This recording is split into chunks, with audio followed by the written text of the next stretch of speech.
Welcome to Tolima's Auto Center, your one-stop car repair shop in Long Island City, Queens.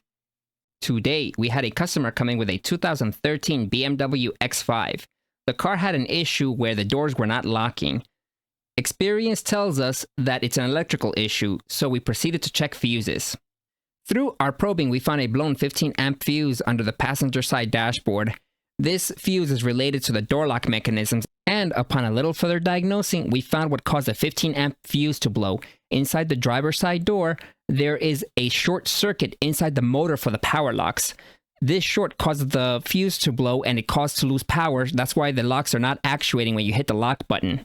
So we proceed to replace the shorted motor for the power locks. Once this motor is replaced, all the locks work perfectly and the customer is happy. If you have a European, Asian, or domestic vehicle in need of diagnostics, maintenance, auto repair, or auto body and paint, feel free to reach out to us at Tolima's Auto Center, your one-stop car repair shop in Long Island City, Queens.